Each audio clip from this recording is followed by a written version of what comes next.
When that true discovery has been confirmed by whatever it is that you need to confirm, whether it's the Sadguru, whether it's the Spirit, whether it's the voice of God, whether it's the recognition, whether it's a scientific discovery or a religious discovery, a spiritual discovery, when that discovery is made and that what truth is revealed, and each will be revealed in a different way. Rumi's discovery of the beginning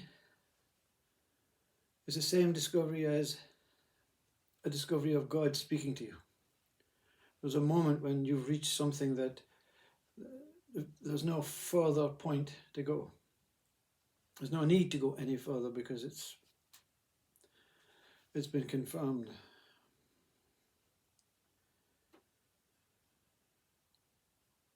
What is blatantly obvious is that most religious, even the Bible, has snapshots of the same ultimate truth. God was first. God is. God has never not been. All is God and nothing is God. Death is God, birth is God. Good is God, bad is God.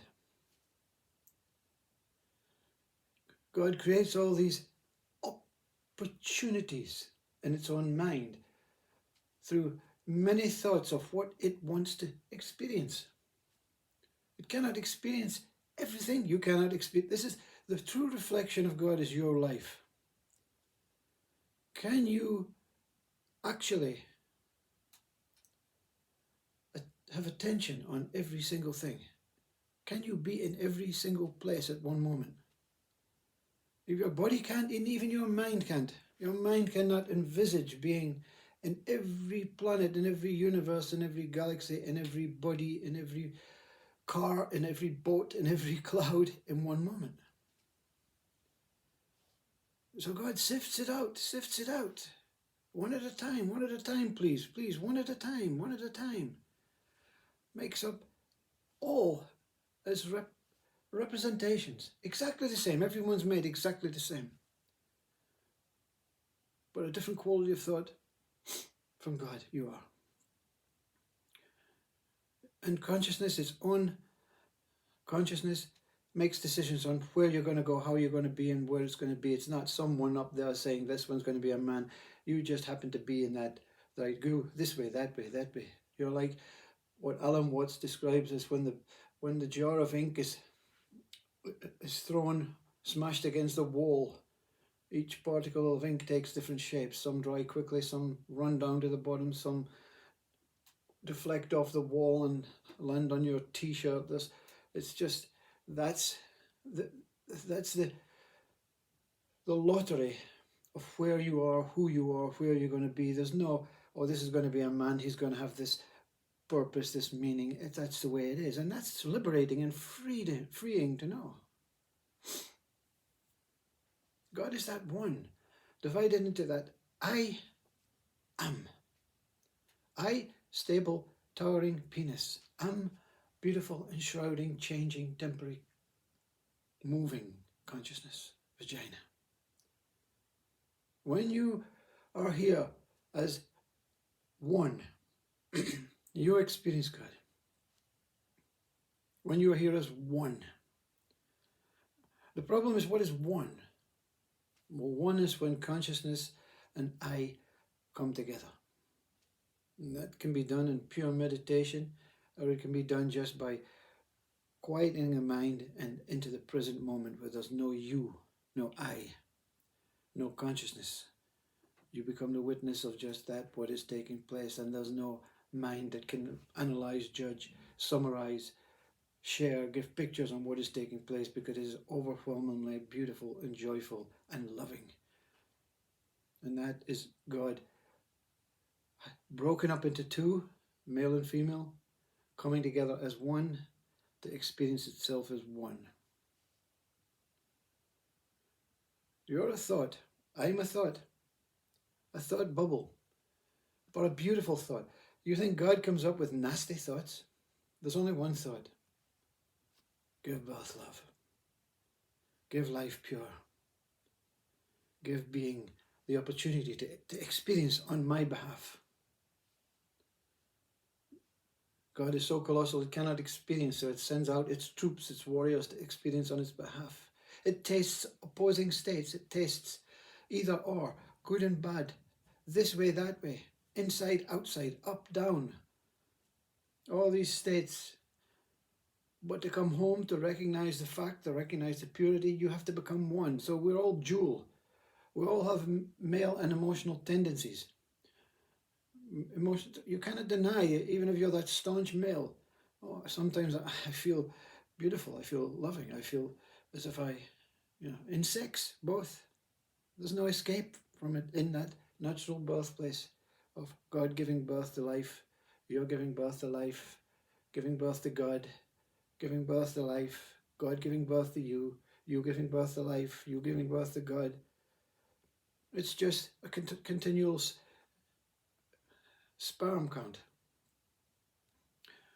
And the thought of being something other than God is just going away on one path. It's just a way of saying, I don't want to be God today, I'm going away this path. I'm going to be a bad guy, I'm going to be a sailor, I'm going to be a joiner, I'm going to be everything I want to be because it's my life and I want to experience it. And that's your ego, I say. God has a good ego. It has to have an ego. The ego is I want, I need. God says I want to experience this that I have created. How can I do it? I'll break myself up into billions and billions of thoughts and I'll let each one represent me. And it's okay if they don't follow the path because they're temporary. But the thoughts cannot escape. You cannot escape life. You're either going to end up back in that tower, that eye, that penis of God, or you're going to end up back in that ever-shrouding consciousness where you can become a cloud or whatever. A moving substance, a loving, flowing, free, easy, liberating substance. That's what we look for when we are, I'm depressed, I am depressed, I want to be free. You want to be consciousness. I need to find some purpose in my life. You're too conscious. You want to be I. We're all spending our life trying to balance our life out, and the balance is God as one. No, God exists, of course God exists, but that name God can be a problem. It exists as everything, and it exists as nothing. There's no separation between nothing and everything. No separation between birth and death. No separation between good and bad. No separation between man and woman. No separation between what we give this crude and disgusting name of rich and poor. We're all the same to God. And that's absolute fact. Whatever you do in your life, and the mind finds it very intolerable to allow a murderer to escape. And I want him to go to hell or heaven because they murdered someone I know. And well, that's not going to happen. They're going to go back into the Tower of I, and God will spew it out again and have to come back and back and back until it becomes kind and compassionate and purely balanced, conscious love. Those who are really good in this world, hopefully, will end up as a cloud. We'll end up as something free and floating and liberating with no mind, just appearing every moment to satisfy those that have been given birth to what we call our children, grandchildren, great-grandchildren. We are to serve them as that consciousness. If you return as the I, you're here to be them as that I. Trying to discover Buddha, balance. There's no better place to be than out of consciousness and out of I, which means you are the connection of that enshrouding consciousness over the penis. And that moment, that one moment that's in the Sistine Chapel, that before the light switch goes on and off, and you appear as that space. neither consciousness nor I. You have escaped. God has given itself a little bit of freedom in that moment. And then suddenly you wake up and you become this body and you think, well, okay, let's get on with it. Let's do it. Let's become it. Let's become God.